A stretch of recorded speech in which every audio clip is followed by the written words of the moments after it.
Фабричный, уникальный, уютный и безлюдный. Жерардо удивил меня и, думаю, удивит вас. Изучим с вами дворы рабочих, текстильное прошлое и самые атмосферные уголки, чтобы открыть для себя этот недооцененный город.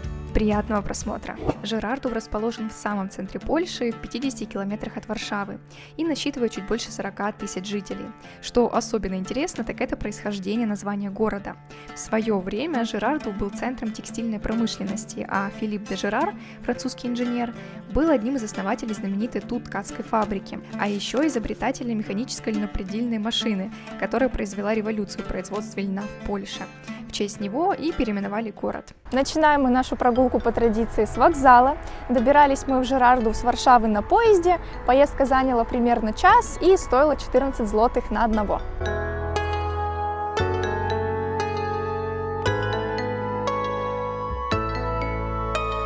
Пройдя километр с вокзала, попадаем на главную площадь Жерардова, которая сразу передает уникальную атмосферу города. С одной стороны, тут находится костел в неоготическом стиле, с другой – та самая предельная фабрика. Да, как вы поняли, особенность города – это красные кирпичные дома, которые мне сразу напомнили Никишовец, аутентичный шахтный район Катовицы, в котором мы с вами уже были.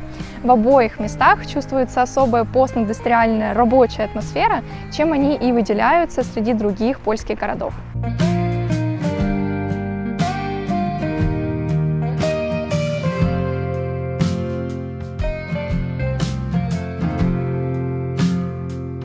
А еще по уютности Жерардов мне прям сразу по атмосфере срезонировал с Лигницей, где мы были там недалеко от Вроцлава.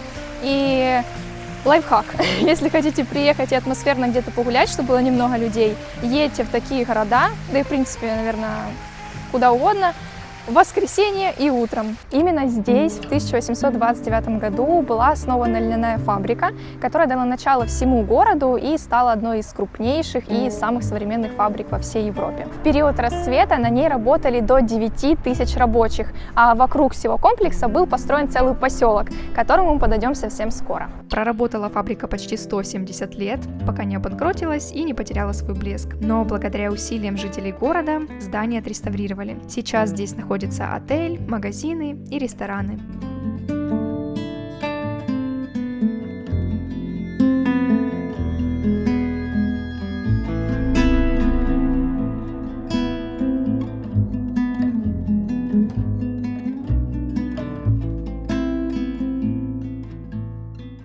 Слушайте, я не ожидала, но тут возле фабрики даже есть, если слышите, жабок, даже есть такой пруд с пешеходной зоной, где можно походить, погулять. Вообще кайф. Я в восторге. Короче, я не знала о Жерардове до этого, в принципе, не слышала никак.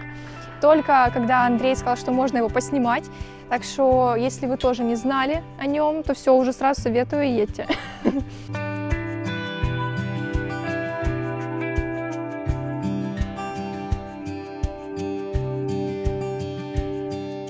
Кстати, не могу не отметить, что Жерардов очень логично спланирован. Каждая зона здесь несет свою функцию – работы, отдыха или обслуживания. Возвращаясь к костелу Утешения Богородицы, хочется добавить еще один факт. Для его строительства было использовано больше 3 миллионов красных кирпичей, а сама площадь Иоанна Павла II в прошлом была рынком и также свидетелем забастовки рабочих.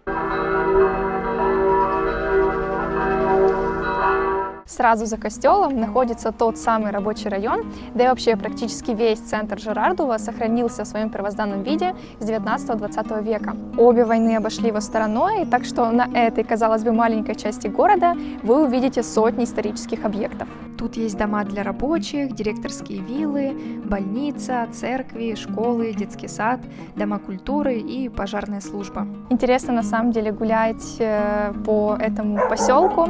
Да, тут собака гавкает, ну что ж. И изучать всякие территории разных домов, в принципе, заходить во дворы, если будете, заходите. Вот, например, здесь очень красивая такая территория, красочная. Можно поизучать детали. Много очень растений, цветов, вообще невероятно красиво. Вот. И мы тут нашли такой красивый проход, я захотела вам снять. А вот и церковь, собственно, мы как раз за ней сейчас и находимся. Ну и куда же без музея? Любители истории и погружения в прошлое могут отправиться в музей льна, который расположен в одном из заводских цехов. У них есть крутой сайт, где расписаны все события, цены и история фабрики. А сейчас важная новость. Многие из вас со мной давно и видели путь на YouTube, как развивался канал и улучшалось качество контента. Вы сами замечали эти изменения. За кадром рос и доход благодаря качественным рекламным интеграциям, щедрым донатам и монетизации платформы. И весь свой накопленный опыт я готова передавать вам, тем, кто давно горит идеей запустить свой YouTube-канал или вдохнуть жизнь в уже существующие, чтобы стабильно расти и зарабатывать. И главное, по любви, используя свои сильные стороны, таланты и намерения. Ведь YouTube уже есть ваша аудитория, которой вы будете полезны и интересны. Бренды готовы с вами сотрудничать и клиенты на любую услугу. Нужно лишь знать, что и как делать и делать. С чем и готова помочь на консультации. За час-полтора я дам обратную связь на ваш канал, если он есть, разберем ваш запрос и волнующие вопросы. Подходит ли YouTube для вас, с чего начать, что делать, если страшно, где брать идеи, как получать такие просмотры, как зарабатывать и так далее. И все это в душевной атмосфере со свободой творчества, ясностью и поддержкой. Если вам откликается мой подход, пишите плюс мне в директ по ссылке в описании, там же я оставлю пост со всей информацией, а если напишите, что пришли с YouTube, то получите приятный бонус в виде скидки. Буду рада помочь реализовать ваши цели или даже мечту. Несмотря на всю свою индустриальность, Жерардов может похвастаться красивыми парками. Сейчас мы находимся в парке Кароля Августа Дитриха, одного из владельцев фабрики. Собственно, в парке и находится его вилла. Интересно, что парк был построен в английском стиле. Да, оказывается, они бывают разные. Для меня это открытие. Английский же стиль можно описать 3 словами: свобода, романтизм и естественность. И как по мне, этот парк отлично подходит под описание.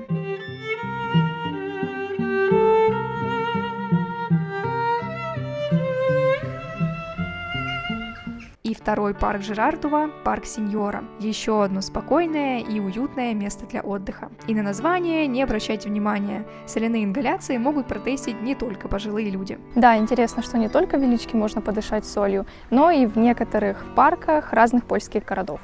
Пока мы шли к следующему месту, заметили, что в Жерардове тоже есть прокат велосипедов. Логика та же, что и в других городах. Закидывайте 10 злотых на счет в приложении и ездите по вот такой стоимости. А еще мне супер откликнулись жилые районы. В каждом маленьком городе они особенно уютные, спокойные и такие камерные, что ли. Поэтому гулять тут очень приятно, в отличие от мегаполисов. И, наконец, пешеходный мост с красивыми видами. Тут вы можете прогуляться, изучить информационные стенды, посидеть на лавочке и в конце пути прийти к набережной.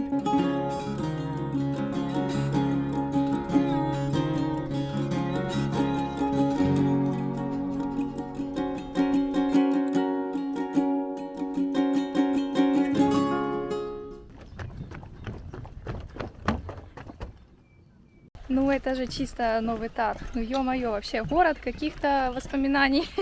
Этот город реально похож на очень много других городов.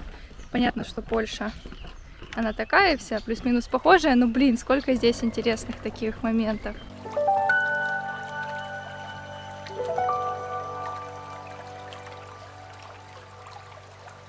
Очень круто, что в городе есть свой бесплатный пляж, где можно как позагорать, так и активно отдохнуть у воды. Сама территория зеленая, есть гамаки, деревянные беседки, зона для купания, пирс, места для перекуса, спортивная и детская площадка. Можно покататься на каяках и катамаранах. Что могу сказать? Жерардов покорил меня с первых улиц, и реальность реально превзошла все ожидания. Мне очень понравился этот город, он такой маленький, компактный, уютный. Здесь очень много природы, как неожиданно, и при этом очень красивая вот эта индустриальная часть, то есть для туризма город вообще топ, и приехать сюда, особенно с Варшавы, очень удобно. Ну и жить здесь, на первый взгляд, тоже комфортно, потому что есть, опять же, и где отдохнуть, и сам город логично так спланирован. Поэтому очень рада, что мы сюда приехали. Обязательно пишите, как Жерардов вам, были ли вы тут, или, возможно, живете, или хотели бы побывать после этого видео. И еще, кстати, напишите, какие маленькие города можно еще посетить в Польше, потому что нам понравилась эта рубрика. Нравится вот так вот ездить на один день в какой-то новый город, изучать его и показывать вам. А мы увидимся с вами совсем скоро, в следующем видео. Пока!